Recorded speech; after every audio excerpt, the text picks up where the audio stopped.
Hey everyone, welcome back to Dungeon Brew. Today we're going to be talking about ability score generation methods, and I guarantee that there is something on this list that you have not seen before. Welcome to Dungeon Brew. Alright, so today we're talking about ability score generation methods, and I have 10 of them to go through, along with a number of alternatives to make them unique to your particular game. Several of these are ones that I've come across from previous editions, random places throughout my experiences, and a couple are ones that I have actually made up and use in my own games. So to get started, we're going to talk about the most simple and straightforward form of ability score generation methods, and that is 3d6. Now there are a couple alternatives to this. The most generic, or the normal way of generating these, would be rolling 3d6 in order straight down your character sheet. So you would be going from strength, dex, con all the way down through charisma, and you take whichever score that you get in the particular order that you roll them in. This is a great way of generating ability scores if you don't want to if you don't have a predefined character in line, and sometimes you just kind of are curious and want to see what you end up with. I actually prefer using this, particularly when I'm playing older games, because this is the original way that scores were generated. In fact, oftentimes this was something that the DM did for the group and would roll their scores for them. So this is method one. The alternative would obviously be being allowed to switch the ability scores in whichever direction you want to go. So I can roll my 3d6, and when I roll them, I can choose for that to be strength, dex, con, or wherever I want to stick it. The next alternative to method one is rolling additional sets of dice. So you would roll normally for an array that allows you for your 6 scores. You would only roll 6 sets of 3d6, but sometimes you can roll additional sets, anywhere from between 7 and 12, in order to be able to end up with an entire array for your particular character. The benefit of doing this is it allows players to end up with a wider number of scores to choose from. 3d6 in general is a pretty hard way of rolling ability scores, particularly in newer editions, because you end up with relatively weaker characters. However, if you're using multiple sets of dice, you're more likely to end up with higher scores, or at least a couple in there, in addition to ending up with a more even character or more even characters throughout the entire party, meaning that you aren't going to have as many characters with particularly low or particularly high stat scores when compared to the rest. The final method of doing this is having every character or every player at the table roll their own set of scores, and then allowing all players to choose from any arrays that are available. So if you have 4 players rolling ability scores at the table, you may end up with 4 different arrays, and that means that every player at the table can choose from any rolled array. This also prevents some of the issues with players feeling like someone else ended up lucking out with a really good set of scores and not being able to access them while their highest score was a 12. Alright, so method 2 is point buy. There are a variety of methods of doing point buy, and I think most players are generally familiar with this, as well as most DMs, obviously. But briefly, what point buy is it's an incremental point system in which you advance ability scores from 8 up to a maximum of 18, and you have an allotted number of points in order to invest. So generally speaking, this is somewhere around 25, but it can vary anywhere from about 21 all the way up into the 30s, depending on how powerful the game the DM wants to play. So spending points on an ability score, usually getting yourself from 8 to 18, is going to cost about 15 points, which is quite the investiture if you only have 25 points available. And usually players who do this end up min-maxing to some degree, forcing their characters to have that one high ability score, which is beneficial for some classes but not beneficial for other classes. What I mean by that is that a wizard who chooses to put enough points into their intelligence to get an 18 is going to be in a better place than a fighter who chooses to put an 18 into strength, because generally speaking, the fighter is more reliant on their dexterity and their constitution, whereas the wizard doesn't necessarily need to invest quite as many points into physical attributes in order to survive. So this system, or this method, does have some imbalances depending on the particular type of character that you're wanting to build.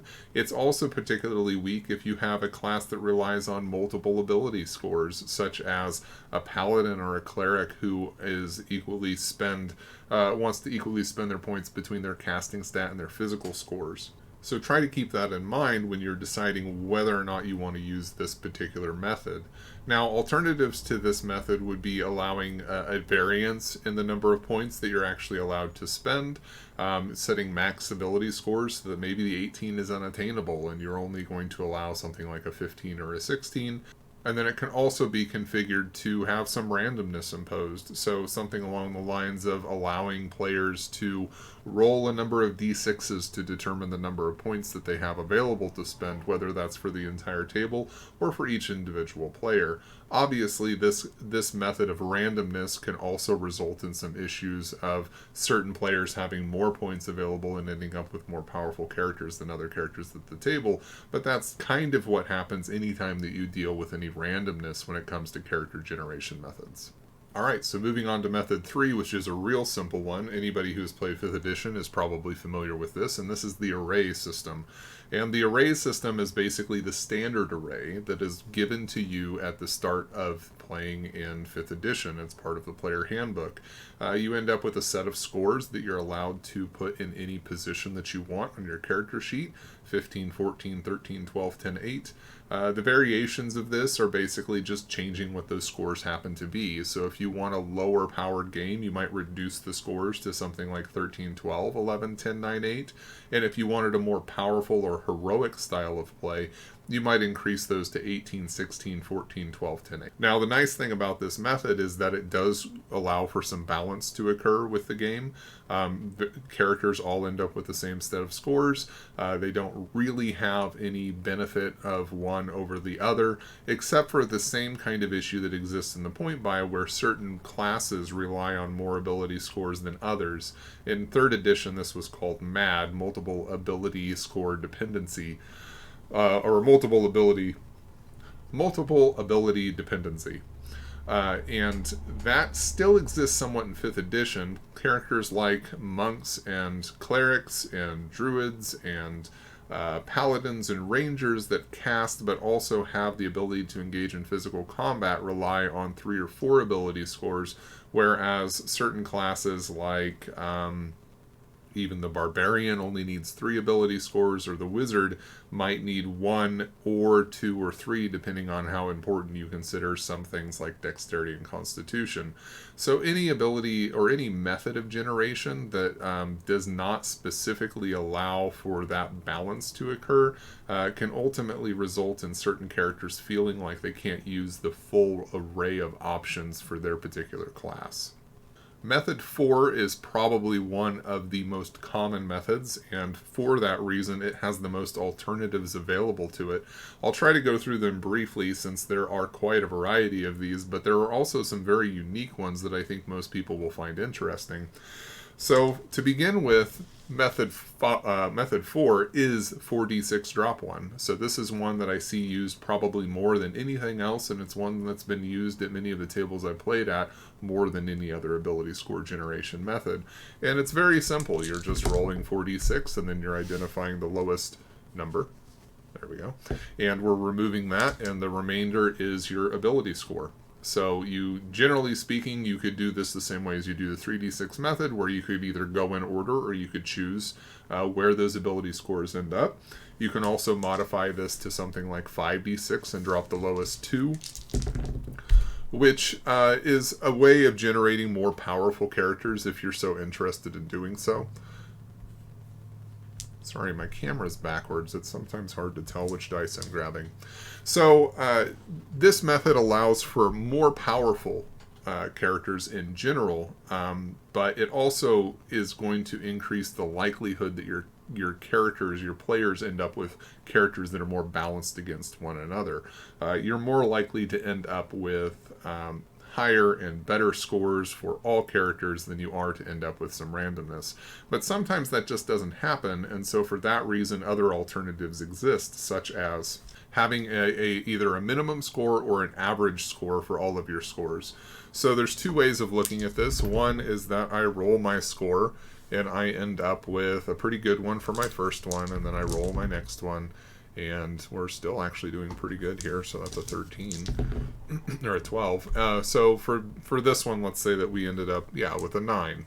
Well, actually, we're going to ignore the 5 here real quick. So I ended up with a lower score. Let's say that I ended up with an 8. For an 8, we might have a rule imposed where the minimum score that I'm allowed to roll is a 9 or a 10. So if I end up rolling below that, then it automatically gets bumped up to that minimum, or I'm allowed to re-roll that score because it's not high enough. Finally, if I want to do something that's similar, if I'm looking at averages, I might look at that score and add up the total of all of my scores and realize that the average score for all 6 scores is only something like a 10, and we've imposed a minimum average of all scores that should be an 11 or a 12 or something along those lines. And for those reasons, I might be able to re-roll as well. There are also methods for re-rolls where I can just always re-roll my lowest score, my lowest 2 scores, and then I can re-roll additional sets potentially. So this would work the same way as the method 1, 3d6, where I have multiple sets that I roll. So I might be allowed to roll 7 sets of dice instead of 6 and take the best 6, or additional sets beyond that. Or I'm allowed to roll more than one array of scores, and I can choose which array out of the 2 that I choose. So, and I know that I'm using these terms kind of back and forth, and when I'm talking about a set, I'm talking about an individual score. When I'm talking about an array, I'm talking about all 6 scores put together. So when we're talking about an array, I might be allowed to roll 2 arrays here, and my first array has a good range of scores going from 16 through 8, and then the other one has a particularly low score that's like a 4, but I also have an 18 in it. And that's kind of the idea of the balance there, is that maybe I really want to go for that 18, but I am going to be stuck with a 4 that I have to put somewhere, particularly if I'm not using any of the reroll methods for low scores. Another method of doing this is rolling multiple sets, and each player at the table rolls a set of dice, and then the GM either fills in or additional players fill in if you don't have enough players at the table to roll an entire array. So that situation would basically allow us to end up with multiple sets that everybody contributed, and nobody ends up kind of left out with a bad set of scores because everybody ends up with the same array. You can also end up with a throwaway array, or an extra array that people or players are allowed to exchange their array with. So this would be a situation where I roll my array of dice, I have my 6 scores, and then another player rolls their array of dice, they have their 6 scores, but their 6 scores are actually not very good, and so what happens is the GM rolls an additional array of scores behind their screen, and the player that rolled the poor set may choose to go ahead and pick up the array that the GM chose. Now, this is kind of one of those situations where maybe that they end up actually getting screwed over if you keep that array hidden behind the screen, and some tables will choose to take that array and put it out in the middle of the table as a free option for any players who don't want to take the set or the array that they happen to roll themselves. So a note about the 4d6 method in general, this is one that, like all random methods, you're going to end up with some players that end up with really good scores, or some players that end up with really bad scores, and for that reason it's not preferred by all tables, and that's why there's so many alternatives that exist, including adding additional dice, having minimums, having averages, having additional arrays set aside. All of those are just meant as ways to try and mitigate the randomness and allow players to end up with scores that they feel comfortable with. So oftentimes it's not a method that even I choose to use personally, even though it is a method that is very common at most of the tables that I play at. Alright, on to method 5. This is the pool of dice method. And basically what this is taking a pool of dice, and I actually don't have enough dice out here to show you exactly what it looks like, but the idea behind it is that instead of rolling 3d6, 3d6, 3d6 all the way down to get all of my scores, I roll all of my dice at once. So I might do something like this, where I roll my d6s, And I have a 1, 1, 2, 2, 3, 6, and then I roll an additional set. And I have 1, 1, 3, 5, 6, 6, and then I roll one more. And for those of you who are counting, I'm going to end up with 18 d6s overall, and this final one is 2, 4, 4, 4, 5, 5. I take all of those dice and I take all of those numbers and I list them out, and I basically get to choose my scores out of those dice. Now, invariably, I had enough 6s in there that I'm going to get at least 118 if I wanted to, but I have to be careful because there were also some low scores in there, and if I leave all the low scores until last and put them towards one score, I'm also going to end up with a really low score as well. But we roll this pool of dice as a table, or maybe it's something that's allowed to be done by each individual player, and you take your scores out of that pool of dice in order to determine what your final character looks like or what your final array looks like. The rule being that you only can apply 3 dice per score, and you can't ever apply more or less than that number. For that reason, you're also permitted, or one of the alternatives to this method is adding additional dice into the pool. I rolled 18, but it's entirely possible that you might roll 21 or 24 or even more if you're interested in a particularly high-powered game. The other method is allowing the combined pool, so each player at the table rolls 3 or 4 d6s and they add those dice to the pool, and the GM rolls the additional dice if necessary if there aren't enough players at the table, in order to fill out a pool that all players can choose from in order to determine what their ability scores are. So this method is pretty interesting to me. It's actually one that I tend to use, but I do use a slight variant of it that I'll explain in a minute after I get through method 6. So the nice thing about this one is that it does allow for a lot of the randomness that I think many players enjoy having as a part of the game, especially when it comes to ability score generation. But it does avoid a few of the pitfalls associated with some characters just having way better scores than others. Generally speaking, if everybody is rolling a combined pool, you're all pulling from the same pool. But even if an individual player or each individual player at the table gets to roll their own pool, there's more likelihood that players are going to end up with higher scores overall for the necessary stats for their particular class. Alright, moving on to Method 6. Method 6 is actually one that is pulled from 1st edition AD&D Unearthed Arcana. It is a chart that allows players to roll a specific number of d6s for each specific score based off of the class that they are playing. So this is one that I found very interesting. It's basically the idea that if you're playing something like a cleric, you would actually roll more d6s for your wisdom than you might roll for your intelligence. So you still end up with rolling random dice, but if you really want to play a cleric, there's a much higher probability that you're going to end up with the necessary scores to be able to play that class, and not only play that class but play it quite well, because in this method it was not uncommon to have 8d6 or 9d6 for an ability score to guarantee that you're rolling high enough to get the actual class that you want to play. Now, this was also something that occurred because many classes had prime requisites. So the idea was that if you didn't roll high enough, so for instance, a paladin needed to have a 17 charisma in order to be played, so it was necessary to roll those additional d6s to guarantee the 17, because if you didn't get it, you weren't allowed to play the paladin. So this was something that is specific to AD&D 1st edition, but you can also modify this for 5th edition and simply modify it for the way that we currently play the game. Now, in this older edition, they also had a comeliness score, which is not something that's generally found on most tables today, so removing that one, we also remove one pool of dice. But for this alternative, there's still a tendency to move towards some higher dice. or higher pools of dice when it comes to rolling. So having a barbarian allowed to roll 8d6 for their constitution is going to guarantee that that score is going to be quite high, somewhere between a 16 and an 18 most likely. However, it's also quite disappointing if you roll 8d6 and you end up with nothing but 1s and 2s, which is not something that won't happen all of the time, if all of those double negatives make sense.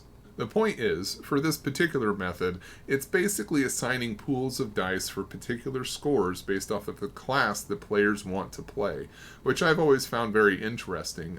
There's oftentimes that players want to sit down at the table, they have a class in mind, and allowing them to put more dice towards specific scores allows them to guarantee or at least increase the odds of being able to play a particular class. Now, the alternative to this is obviously not necessarily choosing by the class, but having specific pools of d6, such as 8d6, 7d6, 6d6, etc., all the way down. But if you go from 8d6 to 3d6 and you deduct one for each iteration, you'll end up with 6 scores, and allowing those to be assigned as the players see fit is going to allow them to basically choose where to put those and pick the class that they want to play. If you're wanting to do something that's a little less powerful, you might start with 2 2d6s, 2 5d6s, and 2 4d6s instead of having an 8d6 and a 7d6 in the mix. This is still probably going to result in relatively high scores, but the odds of it are a little bit less. So this method is going to result in much, much stronger characters, and this is also a method that you could entirely reduce it again into something like 2 5d6s, 2 4d6s, and 2 3d6s if you're wanting to get closer to what the 4d6 drop one method normally would be like. And obviously this method still contains the stipulation that no score can go over 18, and you're only picking the top 3 out of any generated set. Alright, so we're going to get into the method that I use now that we've covered a few of the other options. This is actually a combination of Method 5 and Method 6, which is basically that I give my players a pool of d6s, usually around 24, and I allow them to assign sets of dice towards ability scores prior to rolling, and they have to identify what they're rolling for before they roll. So the obvious stipulation is still that they have to have a maximum, or they have to have a minimum of 3d6s applied towards every single roll, and that they can't go over 18 in any ability score. So they might take a 3d6 and apply it towards their intelligence or their mental stats, such as charisma, wisdom, and intelligence, and then the remainder of their scores, or the remainder of their dice, they want to put towards physical scores, which would leave them with 15d6. So they might do 5d6, 5d6, 5d6 for strength, dex, and constitution, or they might do something like put 9d6 towards their strength and just leave the additional 3d6 for each of their physical scores. It gives them a little bit of versatility and control over how they roll it, but it also allows them to roll towards the class that they're intending to play, while still preserving the notion that they have roughly 4d6 per ability score if they chose to roll it that way, which some players choose to do, and other players really want to put those additional d6s towards a particular score because they have a class in mind. Alright, so on to Method 7. Method 7 is the array method, and the array method is basically having a set of scores, actually multiple sets of scores, and multiple arrays of scores, all set out so that the players can choose their own array from a grid or a matrix. So you create a matrix that has a number of scores that are equal in value, left to right, top to bottom, and diagonally, and I will put that over here for you. So this array method is basically a way of pre-generating scores for the players, but they get to choose exactly which scores they want to use. So there are several arrays or several matrices that I usually put together. That's the average, the elite, and the heroic. And this is generally how I separate all the scores to begin with when I start talking about things like point buy and everything else. Do I want an average set of heroes, an elite set of heroes, or a heroic set of heroes? So for our purposes, we're going to go ahead and look at the elite matrix. And the elite matrix has scores that add up to a total of 72. And for each one of these, if we were to look at the top row, the scores reading across are 9, 14, 14, 13, 13, 9. For those scores, that we would be taking them and applying them in order to the character sheet. So my strength is 9, my dex is 14, my con is 14, intelligence 13, wisdom 13, charisma 9. I could also take that in reverse, so 9 strength, 13 dex, 13 con, 14 intelligence, 14 wisdom, and 9 charisma. Or I could go diagonally, starting at the 9 and ending at the 8, with a 9 in strength, a 15 in dex, a 14 in con, 13 intelligence, 13 wisdom, 8 charisma, or do that in reverse. The point is for these matrices, each array can be read backwards, forwards, or diagonally, and a player can choose any set of scores that they want to from those in order to be able to apply them to their character sheet, but they must be recorded in order. This kind of forces players to end up with some lower scores in specific stats or some higher scores in specific stats, and tends to make for more unique characters because they're not able to min-max quite as easily. Now, the downside of this method is that there is not always equal representation for all scores in all abilities.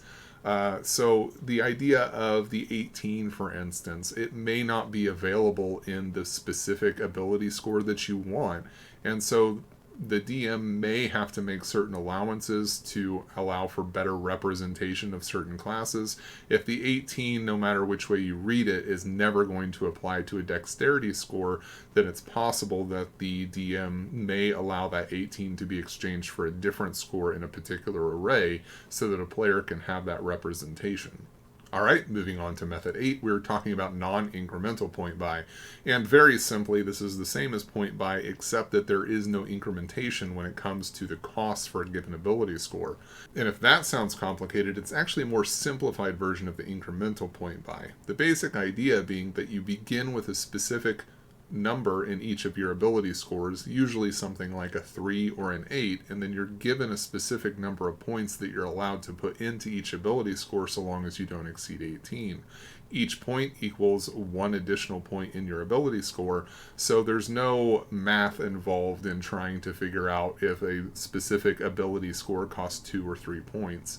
Now, the issue with this is that it can cause some more min-maxing because it's a little bit easier to leave scores a little bit lower, which is why some folks opt to have something like an 8 as a starting point.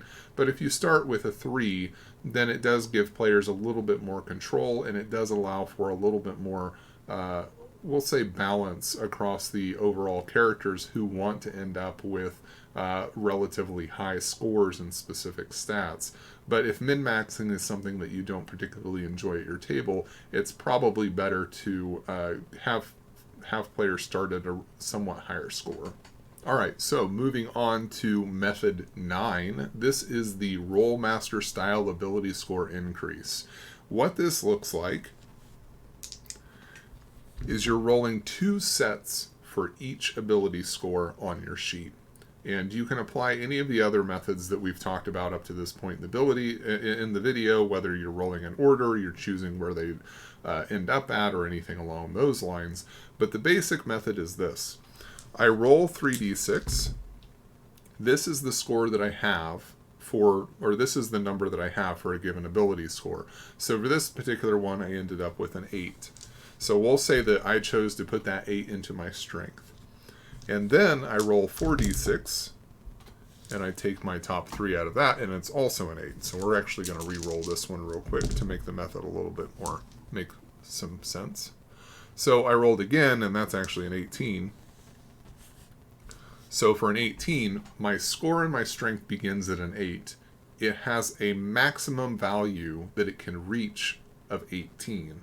And the way that it increases is each level I can attribute 1 point towards any score that has not reached its maximum yet. This is kind of an interesting way of promoting character growth, I think. It's one that I'm very interested in and have not yet had the opportunity to actually play through.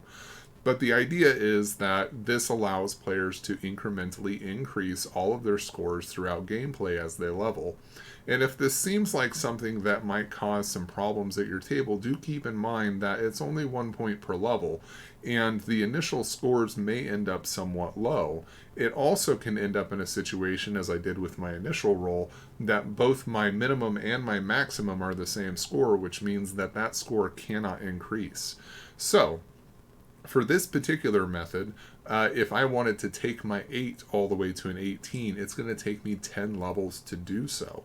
And moving from level 1 to level 10 and moving my strength from an 8 to an 18 may seem like quite a bit, but it also means that I've also not put any points into any of my other ability scores. So if my other ability scores are somewhat lower across the table, it would result in a situation where, yes, my strength has gone up quite a bit, but all of my other ability scores have still remained quite low. So the alternative to this, and the concern with this, we'll start with the concern and I'll move on to the alternative. The concern with this is that for something like 5th edition, where the normal maximum is 20, I can't roll a 20 on this. I only can roll a maximum of 18. So if I have maximized my score, if I ended up with a 17 in my strength and I moved it up to an 18, as a player that can be frustrating because I want my strength to increase higher. I can't get it to a 20. I can't really benefit from the normal cap that exists as a part of the system. So the alternative to that is that you allow for 4d6 to be rolled instead. So this may not guarantee that you'll hit a 20, but it does allow for the possibility that certain scores are possibly getting 20 or even higher. And along the same lines as the initial method here, you probably aren't going to end up with hardly any players or characters reaching that 20 or above method, or that 20 or above mark, because there's just not enough levels. Even over the course of 20 levels, they might be able to bring one score up, but for the most part, most of their scores will still remain relatively low. It is something that I think is a very interesting method of generating scores and allowing for growth over the progression of levels. You just have to be careful and make sure that it makes sense for your particular group and whether or not you're wanting potential power levels to increase that much. The other thing that you want to keep in mind is that players with really bad luck may end up with a bunch of scores that they can't increase because they didn't end up with high enough rolls on the 4d6 side of things. Alright, so we are on to our final method. This is method 10. And method 10 is another grid, but it works a little bit differently than many of the other ones that we've looked at so far.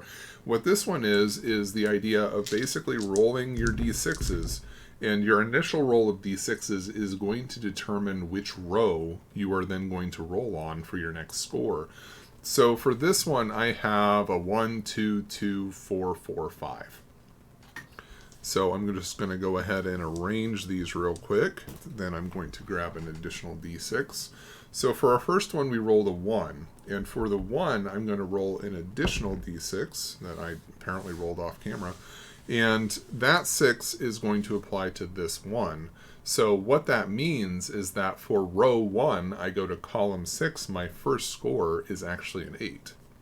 For my next score, I rolled a 2, and I got another 2, and that is a 13. My next score is a 1, which is also on the 2, which is a 14. My next score is a 3 on a 4, which is a 14. And then my next score is a 6 on a 4, which is an 11. And then my final one is a 2 on a 5, which is a 16. So I can generate a number of scores based off of this method. So why would you use this? This method is a way of kind of allowing the GM to impose some balance in terms of where ability scores are most likely to end up. So the basic method actually ends up with a pretty decent chance of ending up with some decent scores. I ended up with a good range from 8 to 16. I had a couple of 14s in there. My scores were actually quite good by the end of it. But what is interesting about this is the initial set of d6s would allow me to do something like rolling 2d6 instead.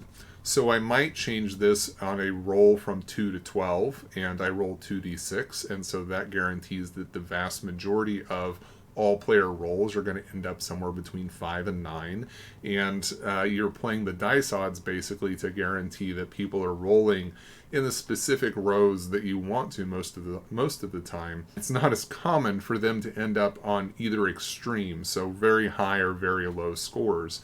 You also are allowed to, much like the matrix system that we looked at earlier, decide exactly what scores are going to end up within this particular chart. So if you really want to have a higher powered game, then you might include more scores like 17s, 18s, maybe even 19s and 20s. Or if you want to end up with a lower powered game, maybe the maximum score on a given chart is only like a 16 or a 17. So this is kind of the thing where you're allowing for the randomness for the players to roll randomly, but as the GM, you're kind of superimposing where the power level is going to end up. You're not going to end up with characters that have 3 18s because it's not possible because you didn't put any 18s on the chart, but they're still allowed to randomly roll for it without necessarily using the point buy method. You can manipulate the dice in such a way on this particular chart to allow yourself or allow the chart to kind of get players to end up in a certain range of scores, and it allows for a little bit more balance between particular player characters so that you don't have a lot of really weak or really powerful characters as a part of this method. Alright, so if you have made it to the end of the video, congratulations. It was a long one, but there was a lot of information here, and I hope that you found something valuable in it. If there are any ability score generation methods in here that you have not come across before, or that you find interesting that you think you might use in your own gameplay, please let us know so that I can see that down in the comments. I'm really excited to hear about that, but I'm equally excited to hear about any dice generation or ability score generation methods that I didn't mention that you actually use at your own table or that you've come across before that you find interesting.